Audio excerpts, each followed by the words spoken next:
जी अहबाब, हम इस वक्त मौजूद हैं नंगर पार्कर के एक हिस्से में, और ये पहाड़ी सिलसिला है यहाँ पर, और ये बहुत ऊंचे नीचे पहाड़ है और अजीब गरीब शेप्स भी नज़र आएंगी यहाँ पर, और मिट्टी और पत्थर के मिक्स हैं।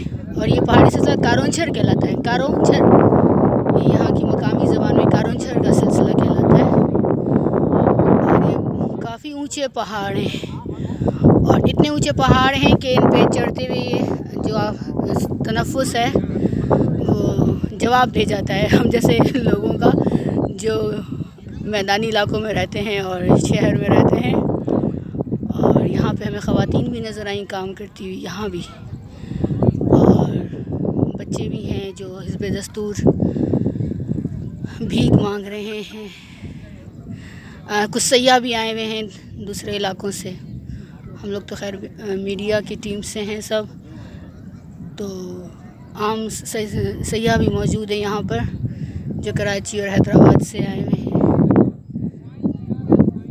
और ये पहाड़ी सिलसिला है, पौधे भी उगे हुए हैं, हमें पौधे भी नज़र आ रहे हैं यहाँ पर। अल्लाह की शान है।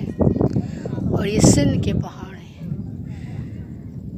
सिंध में पाए जाने वाले पहाड़ हैं। और मुझे यकीन है आप लोगों को आवाज़ भी आ रही होगी हवा भी बहुत तेज़ चल रही है, और यहाँ पे चढ़ना इन पे बड़ा मुश्किल हुआ, और बहुत तवील सिलसिला है ये, और मैं बहुत मुश्किल से चढ़ के आए हूँ यहाँ पर। और आसमान बेहद खूबसूरत नज़र आ रहा है यहाँ से, सिंध से भी। और लग रहा है कि हम इस वक्त तो लग रहा है हम किसी शुमाली इलाका जात की तरफ हैं, पहाड़ों को देखकर, हवा के शोर को देखकर और ख़ूबसूरत आसमान देखकर।